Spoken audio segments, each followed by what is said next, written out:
এবার ধেয়ে আসছে দেশের দিকে প্রবল শক্তিশালী বৃষ্টিবলয় ঈশান। এটি একটি পূর্ণাঙ্গ বেশ শক্তিসম্পন্ন বৃষ্টিবলয়, যা দেশের উত্তর অঞ্চলে মারাত্মক বজ্রপাত ঘটাতে পারে। দর্শক, আপনারা দেখছেন আবহাওয়ারই বিস্তারিত ভিডিওতে।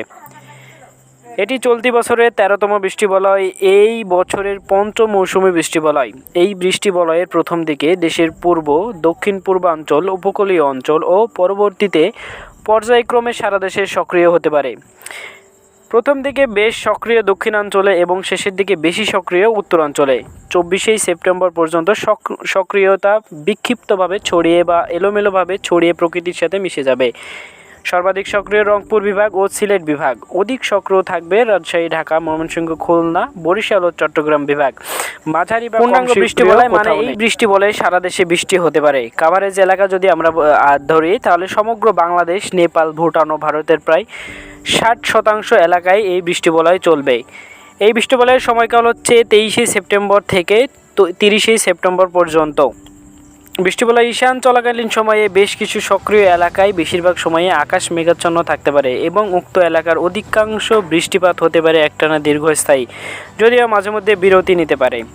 এই বৃষ্টিবলয় আগামী 23 সেপ্টেম্বর সকালে চট্টগ্রাম বিভাগ ও উপকূলীয় এলাকা দিয়ে দেশে প্রবেশ করতে পারে এবং 30 সেপ্টেম্বর রংপুর হয়ে দেশ ত্যাগ করবে। বৃষ্টিবলয় ঈশান চালু হওয়ার পরপরই 25 তারিখ হতে তাপপ্রবাহ গুমুট দেশ থেকে ত্যাগ করবে।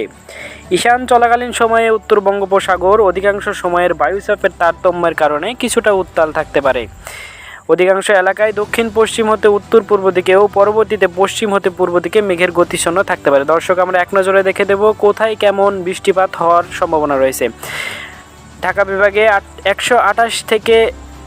বিভাগে 180 থেকে 220 মিলিমিটার, খুলনা বিভাগে 180 থেকে 250 মিলিমিটার, বরিশাল বিভাগে 200 থেকে 300 মিলিমিটার, সিলেট বিভাগে 300 থেকে 350 মিলিমিটার, ময়মনসিংহ বিভাগে 250 থেকে 300 মিলিমিটার, রাজশাহীতে 200 থেকে 250 মিলিমিটার, রংপুরে 300 থেকে 350 মিলিমিটার, চট্টগ্রামে 150 থেকে 250 মিলিমিটার।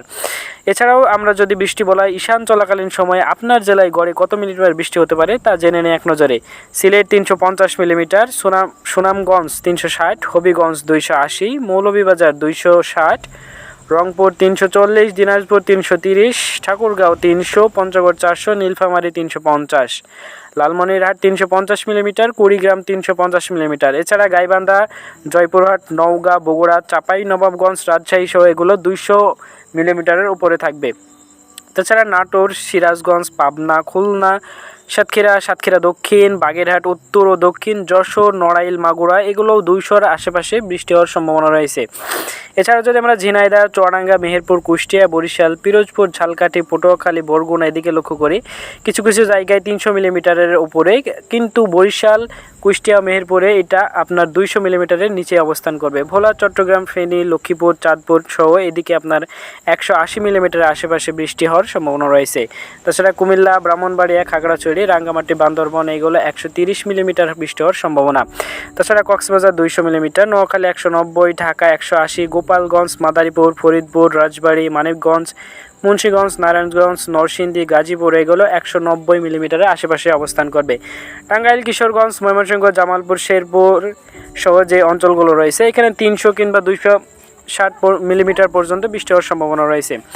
নেত্রকোনা 310 মিলিমিটার, কলকাতার পশ্চিমবঙ্গ 300 মিলিমিটার ও 24 পরগনা 300 মিলিমিটার। এখানে দেওয়া বৃষ্টির পরিমাণ একটা গড় ধারণা মাত্র, স্থানভেদে এটির পরিমাণ কিছুটা হেরফের হতে পারে। দর্শক, এটাই ছিল আজকের আবহাওয়া। বিস্তারিত ভিডিও দেখতে অবশ্যই আমাদের ফেসবুক পেজ ও চ্যানেলটি ফলো করুন।